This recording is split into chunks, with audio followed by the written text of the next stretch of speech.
అదే RTV app వార్తల్ని క్షణాల్లో చదివే అవకాశం ఉంటుంది. ఒక న్యూస్ పేపర్, ఒక టెలివిజన్ ఛానల్ మీ చేతుల్లో ఎప్పుడూ ఉంటాయి. కూటమి ప్రభుత్వం కొలువు తీరిన 100 రోజుల పరిపాలన అనంతరం 2 రోజుల తర్వాత తిరుమల తిరుపతి లడ్డు ప్రసాదంలో జంతువుల కొవ్వును వినియోగించారనేటువంటి విషయాన్ని ముఖ్యమంత్రి చంద్రబాబు నాయుడు చెప్పడం మాత్రం యావత్ హిందువులందరూ కూడా విస్మయం చెందారు. ల్యాబ్ రిపోర్ట్ ఆధారంగా ఆ జంతువుల కొవ్వును వాడారు. అది గత ప్రభుత్వం హయాంలో జరిగినటువంటి తప్పిదంగా భావిస్తారు. కాకపోతే కూటమి ప్రభుత్వం కొలువు తీరింది జూన్ 12వ తేదీన, నమూనా సేకరించింది జూలై 12వ తేదీన. ఆయన ప్రకటన మాత్రం అక్టోబర్ 22. అంటే 100 రోజుల తర్వాత ఆయన ఈ ప్రకటన చేసిన వెనక ఎటువంటి వారి తాలూకు పరిపాలన లోపాలను కప్పిపుచ్చుకోవడానికి ఆ ప్రసాదానికి ఇలాంటి ఆపాదం అంటగట్టారా అన్న విషయం మాత్రం ఈరోజు అందరూ చర్చించుకుంటారు. అందులో భాగంగానే మా హయాంలో ఎటువంటి జంతువుల కొవ్వు వినియోగించలేదు, ఆ స్వామివారి సన్నిధికి నడిచి వెళ్ళి ఈరోజు ఆ స్వామివారిని దర్శించుకుంటానని మాజీ ముఖ్యమంత్రి జగన్మోహన్ రెడ్డి ముందుకొచ్చిన ఈరోజు డిక్లరేషన్ పేరుతో ఆయన పర్యటన మాత్రం ఆటంకం కలిగించారు. ఈ విషయాన్ని ప్రతి ఒక్కరు కూడాను జీర్ణించుకోలేకపోతే అందులో భాగంగానే వైసీపీ నేతలంతా కూడాను ఈరోజు సంప్రోక్షణ కార్యక్రమం పేరుతో ఈరోజు వెంకటేశ్వర స్వామి ఆలయంలో ప్రత్యేక పూజలు నిర్వహించారు. అందులో భాగంగానే జిల్లా అధ్యక్షులైనటువంటి కృష్ణదాస్ నేతృత్వంలో పిఎన్ కాలనీలో కొలువుదీరిన వెంకటేశ్వర స్వామి దేవాలయంలో శ్రేణులంతా కూడా వచ్చి ఆ స్వామివారికి ప్రత్యేక పూజలు నిర్వహించి వెంకటేశ్వర స్వామికి వచ్చినటువంటి ఈ కష్టాన్ని మాత్రం ప్రతి ఒక్కరు కూడాను పరిణామాలు తీసుకోవాలా, ఆయనకి ఇటువంటి అపవాదం ఇచ్చినటువంటి ఆ ప్రభుత్వం వైఖరి మాత్రం తీవ్రంగా ఖండించాలని చెప్పి ప్రస్తుతం అంతా మాట్లాడడానికి సూర్యబాబు ఉన్నారు. చూస్తే కనుక ఏ విధంగా తీసుకోవచ్చు ఈ పరిణామాన్ని?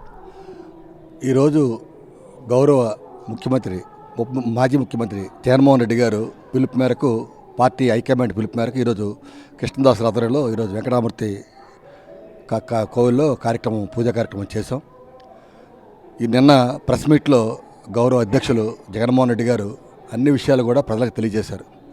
వారు మాట్లాడుతున్న ప్రతి మాటకు కూడా ఎవరైతే వెంకటేశ్వర అంతర్జాతీయ స్థాయిలో వెంకటేశ్వర భక్తులందరూ అందరికీ అది అర్థమైంది. ఈరోజు రాజశేఖర రెడ్డి గారు ఒక 5 సార్లు, జగన్మోహన్ రెడ్డి గారు ఒక 5 సార్లు, 10 సార్లు స్వామిగారికి ప్రభుత్వం తరఫున మరి ఏదైతే లాంఛన సంప్రదాయం దాని ప్రకారం పట్టుబట్టలు సమర్పించిన సందర్భాలు ఉన్నాయి. గతంలో ఎల్వి సుబ్రహ్మణ్యం గారు ఈవోగా పనిచేసినప్పుడు వారు ఇచ్చినటువంటి స్టేట్మెంట్లు ఉన్నాయి, హైకోర్టు తీర్పులు ఉన్నాయి. ఈయన ఉన్నప్పుడు కూడా ఒక దురుద్దేశంతో ఇలాంటి ఆరోపణలు చేయడం, పవిత్రమైన లడ్డూకి ఇలాంటి ఆపాద చేయడం అనేది చాలా బాధ అనిపిస్తుంది మా అందరికీ. దానికి సంబంధించి ప్రక్షాళన చేయడానికి స్వామివారి కటాక్షం కావాలని, వెంకటేశ్వర స్వామి యొక్క ఆశీర్వాదం అందరికీ ఉండాలని, జగన్మోహన్ రెడ్డి గారు ఎప్పుడు కూడా అధికారం ఉన్నా, ప్రతిపక్షం ఉన్నా, ప్రజాపక్షం అయినా ఆయనకి ఆ వెంకటేశ్వర స్వామి ఆశీర్వాదం ఉండాలని దాసన్ని గారి నాయకత్వంలో ఈరోజు పూజా కార్యక్రమం చేసాం. శ్రీలందరూ పాల్గొన్నారు. అందరికీ ప్రత్యేక ధన్యవాదాలు. ప్రసాదంకి అయితే ఏదైతే జంతువుల కొవ్వును వినియోగించిన ఆరోపణలు మాత్రం ఈరోజు తప్పు అని తెలిసినా కూడాను దాన్ని సమర్థించేందుకు కూటమి ప్రభుత్వం నేతృత్వంలో జరుగుతున్నటువంటి ఏదైతే ఈ తప్పిదం ఉందో తప్పిదాన్ని మాత్రం ఎట్టి పరిస్థితుల్లో వాళ్ళు ఒప్పుకోవాలనే విషయాన్ని మాత్రం ఈరోజు స్పష్టం చేస్తాం. మరోవైపు ఈ విషయంలో ప్రస్తుతం అంతా మాట్లాడిన జిల్లా పార్టీ అధ్యక్షులు చూస్తే కనుక ప్రతిపక్ష హోదాలో పాదయాత్రకి వెళ్ళినప్పుడు కూడా వెంకన్న స్వామిని దర్శించుకున్నారు. అధికార పార్టీలు ముఖ్యమంత్రులు కూడా 5 ఏళ్ళు ఈరోజు డిక్లరేషన్ పేరుతో ఆయన అడ్డుకోవడానికి ఏ విధంగా? రాష్ట్రంలో ప్రజాదరణ ఇప్పటికి కూడా జగన్మోహన్ రెడ్డికి ఏమీ తగ్గలేదు.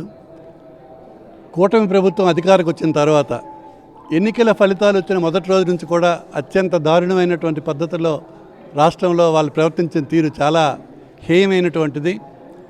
మరి ఎన్నోసార్లు గతంలో రాజశేఖర రెడ్డి గారు కానీ, తదనంతరం మా నాయకుడు జగన్మోహన్ రెడ్డి కానీ అందరూ కూడా దేవాలయాలకు వెళ్ళడం ఇది ఏం మొదటిసారి కాదు. మరి దీనిని కూడా రాజకీయ లబ్ధి కోసం ఆయనకు వచ్చిన పాపులారిటీని, ఈయన చేసిన తప్పుల్ని మరి అడ్డుగా పడే విధంగా వీళ్ళు చేసినటువంటి ఆరోపణలకి మరి సాక్ష్యాలు ఖచ్చితంగా ప్రూఫ్ ఉంది.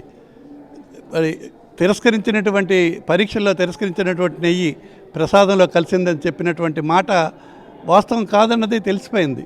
కనుక ఇప్పుడు దాన్ని కప్పించుకోవడానికి జగన్మోహన్ రెడ్డి గారు చేసే దర్శనానికి కూడా అడ్డుకునే వైనం కూడా ప్రజలందరూ అసహించుకుంటున్నారు. ప్రతి విషయాన్ని కూడా రాజకీయ లబ్ధి కోసమే చేసే ఆలోచన చంద్రబాబు నాయుడుది. మొదటి నుంచి కూడా ఆయన వైఖరి అంతా. మరి దురదృష్టం ఈవేళ ఆ పార్టీ అధికారంకి రావడం. ఏది ఏమైనా వాళ్ళు ఏం చెప్పారో అది చేయడానికి వాళ్ళు ప్రయత్నం చేస్తే అటువంటి మంచి బుద్ధి అది కలగాలని, ఇటువంటి వక్రబుద్ధి ఇంక ఇప్పటికైనా మానాలని దేవుని మా వైఎస్ఆర్ పార్టీ శ్రేణులన్నీ కోరుకుంటున్నాయి. ఈవేళ రాష్ట్రం యావత్తు అన్ని దేవాలయాల్లో కూడా మరి అత్యంత పవిత్రమైన శ్రీ వెంకటేశ్వర ఆలయాన్ని, అక్కడ ప్రసాదాన్ని తప్పుపట్టిన వైనాన్ని మరి చంద్రబాబు నాయుడు గారికి తప్పకుండా శిక్ష పడుతుందని మేము అనుకుంటున్నాం. దైవం అందరికన్నా అతీతుడు కనుక తప్పుకి శిక్ష ఉంటుంది, మంచికి ఆదరణ ఉంటుందని నమ్ముతూ ఈవేళ మా సహచర శ్రేణులన్నీ వైఎస్ఆర్ పార్టీ శ్రేణులన్నీ దర్శనానికి వచ్చి శ్రీకాకుళంలో ఈ దేవాలయంలో దర్శనం చేసుకొని మంచి బుద్ధి సద్బుద్ధి చంద్రబాబుకు ప్రసాదించాలని మా నాయకుడి తాలూకా మనోసంకల్పం మరింత పటిష్టంగా ఉంటూ ప్రజల కోసం పనిచేయాలని కోరుకుంటున్నాం. చూస్తే కనుక నెయ్యిలో జంతువులకు వాడారని అన్నారు, కానీ ఈరోజు సంప్రోక్షణ పేరుతో ఏదైతే పశ్చాత్తాప దీక్ష పవన్ చేపడ్డా దాన్ని ఏ విధంగా? ఇవన్నీ చేసిన తప్పులు కప్పిపుచ్చుకోసం చేసే ప్రయత్నాలు. ఒకసారి తప్పు జరిగింది కనుక దాన్ని కప్పిపుచ్చుకోవడానికి వేరే వేరే మార్గాల ద్వారా వాళ్ళు ప్రయత్నం చేస్తున్నారు. ఇవన్నీ ప్రజలు కూడా అంత అమాయకులు అనుకుంటే చాలా పొరపాటు. ప్రజలు ఇవన్నీ గమనిస్తున్నారు. ఖచ్చితంగా దానికి తగినటువంటి ఫలితం వాళ్ళు ఆ పార్టీకి ఉంటుంది. చూస్తే కనుక వెంకన్న స్వామి ప్రసాదంలో జరిగినటువంటి ఏదైతే ఇది తప్పుడు ఆరోపణ, ఈ ఆరోపణలో వాస్తవాలు లేవు. కాబట్టే ఈరోజు మాత్రం ఆ స్వామివారికి వచ్చినటువంటి ఈ కష్టాన్ని గట్టెక్కించడానికి ఇటువైపు ముఖ్యమంత్రి చంద్రబాబు నాయుడుతో పాటు అటు పవన్ కళ్యాణ్ చేస్తున్నట్టు ఈ ఆక్రోశాన్ని ప్రజలందరూ కూడా గమనించారు. ఆ లడ్డూ ప్రసాదం తయారీలో మాత్రం ఎటువంటి జంతువుల కొవ్వును కూడా వినియోగించలేదని నిర్ధారణకు వచ్చిన తర్వాత ఈరోజు ఆ స్వామివారిని దర్శించుకొని తమ నాయకుడిని మాత్రం డిక్లరేషన్ పేరుతో అడ్డుకోవడం, మరోవైపు చూస్తే కదా మిగతా వారి ప్రజలందరూ మనోభావాలను దెబ్బతీసే విధంగా వారు చేసినటువంటి ప్రయత్నాన్ని తిప్పికొట్టేందుకు చేస్తున్న ప్రయత్నంలో భాగంగానే సంప్రోక్షణ కార్యక్రమం ఇప్పటికైనా వారి దుర్బుద్ధిని మానుకొని సద్మార్గంలో నడిచే ఒక అదృష్ట భాగ్యాన్ని ఆ స్వామివారి కల్పించాలని చెప్పి ఆయన ఆకాంక్షిస్తున్నారు. వీడియో జర్నలిస్ట్ రామకృష్ణతో సత్యం, RTV శ్రీకాకుళం. మరిన్ని వీడియోస్ కోసం ఛానల్ ని సబ్స్క్రైబ్ చేయండి, లేటెస్ట్ అప్డేట్స్ కోసం వాట్సాప్ ఛానల్ ని ఫాలో చేయండి అండ్ లింక్ డిస్క్రిప్షన్ లో ఉంది.